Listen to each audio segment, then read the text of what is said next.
Hey everyone, Kritsonis here for WhatsYourTech.ca, and in this video segment we're going to take a look at Apple's iPad. Now there's probably nobody in this world who hasn't heard of this device already, and I can go on and on and on about its features, but I think it's probably more compelling to talk about whether or not this thing is right for you. I mean, it can do a lot of different things, which is true, but do you need them all? Or do you need only one of those features? And is the price right for, well, what you get? Now here's a look at the web browser in portrait and landscape mode. It's actually quite nice, and if you've used Safari on the iPhone, it's very similar.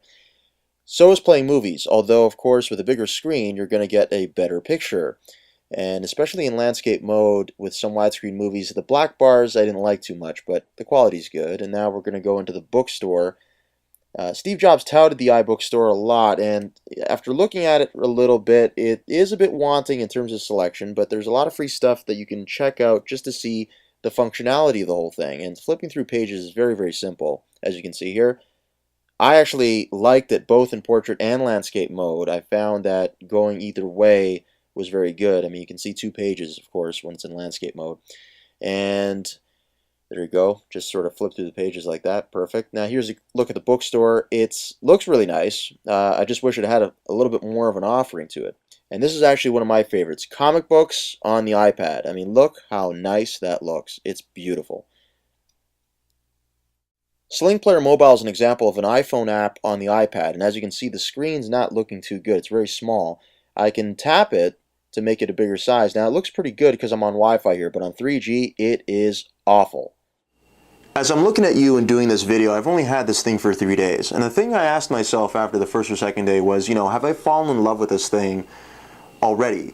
And to be honest with you, for the most part, I have. I mean, the thing is just cool. It's slick, it's stylish, but I really see the potential of where it's going. The thing I found interesting about it is that even though I have an iPhone and a Mac, I went through another sort of discovery with this thing. I mean, I had to look for apps that aren't on the iPhone.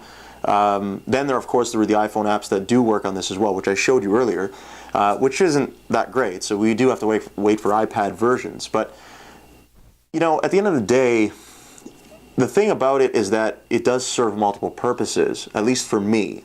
Now, does it for you? Well, that's going to be up to you to decide. My suggestion is that you take some time to spend on the device. I mean, you go to the Apple Store, Best Buy, Future Shop, whatever.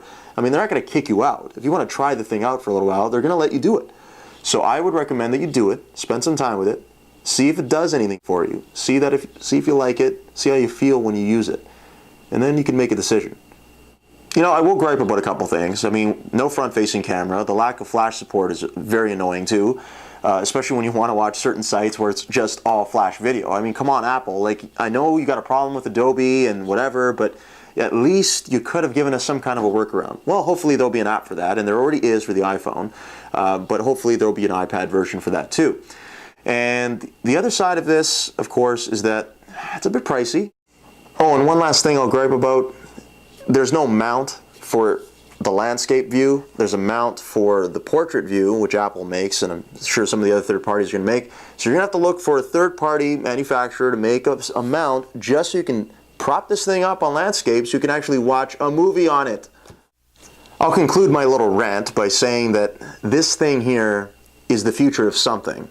I don't know exactly what yet, but I do feel that there's something special happening with this device, or at least that it's starting with this device.